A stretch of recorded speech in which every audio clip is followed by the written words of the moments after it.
Agora, falando em órteses, em próteses, tem inovações que a ACD consolidou ao longo do tempo que tem ajudado muito os pacientes. A gente está aqui com... Pode mostrar para a gente, doutora, a gente está com uma órtese craniana, também chamada popularmente de capacetinho, que tem ajudado muitas crianças, doutora. Eu queria que você contasse um pouquinho sobre isso para a gente, como funciona.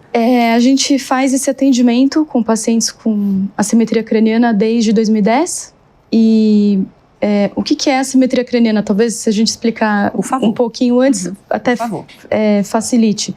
Então, é muito comum quando as crianças nascem, né, elas podem apresentar uma assimetria craniana, né, se a gente falar de uma maneira mais informal, a cabeça com um pouquinho mais amassadinha e tal. Essa situação a gente recebe bastante, é difícil a gente conseguir saber, a gente não tem uma notificação exata da quantidade. Mas são muitos. São muitos. A gente tem estudos no Brasil que apontam que até 70%, as crianças que nascem podem ter até 70% de algum tipo de assimetria. Algumas vão comprometer o desenvolvimento e outras não. Seja mais grave ou mais leve, né? A gente tem outros dados fora, dizendo que de 20% a 40% das crianças até o 4º mês de vida vão desenvolver uma assimetria. Bom, é um número bastante grande, não é algo novo, né? Estamos no ambulatório já, eu atendo por lá desde 2018, esse ambulatório em específico. É muito comum a gente falar assim, isso é uma coisa nova. Não é. Então, é que agora a gente está falando mais sobre isso, né?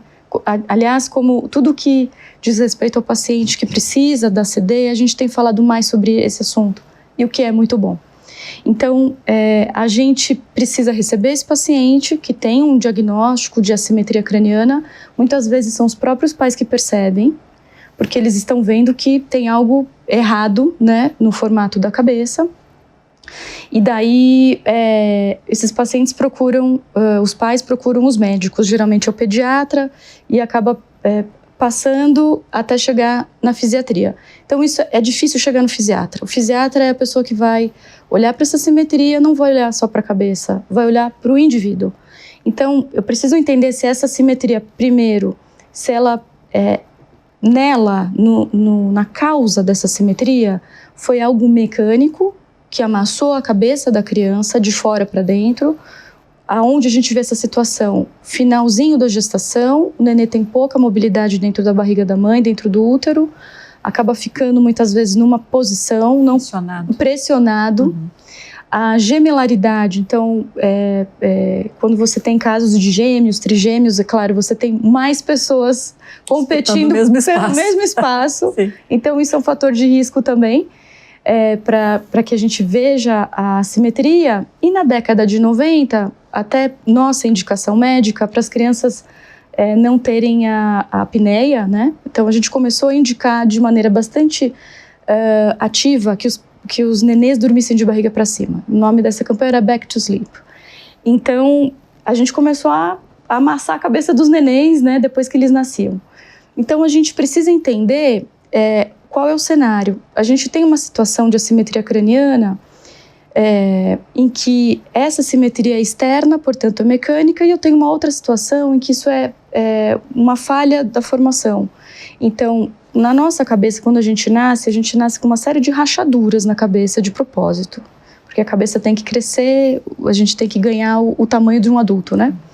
Então, essas suturas, que é o nome técnico, a gente pode falar moleira, mas o nome técnico sutura craniana, elas vão fechando conforme o tempo. Dos 4 meses, terminam de fechar com 3 anos de idade.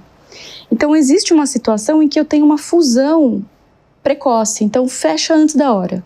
Nesse momento, eu preciso muitas vezes de uma intervenção da neurocirurgia de maneira mais rápida. Felizmente, a maior parte dos casos, a gente lida com uma assimetria que ela é mecânica. Então, eu não tenho essa falha no fechamento, ele vai fechar na hora certa. Então, eu preciso diagnosticar, para eu saber como vou conduzir o tratamento. Sim. De modo geral, a gente acaba usando a órtese, tá? A gente trouxe 2 órteses aqui. Então, essa órtese é uma órtese, vamos dizer, vintage, que a gente tinha no passado.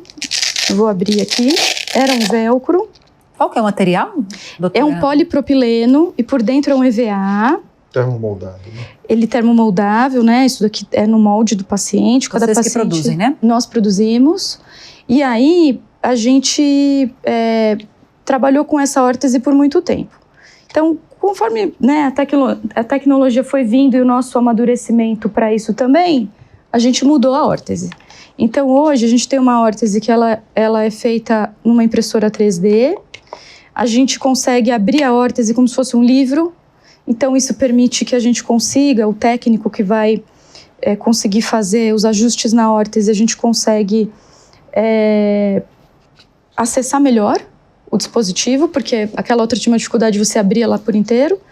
E um outro dado curioso, quando a gente tinha aquele velcro, as crianças conseguiam tirar.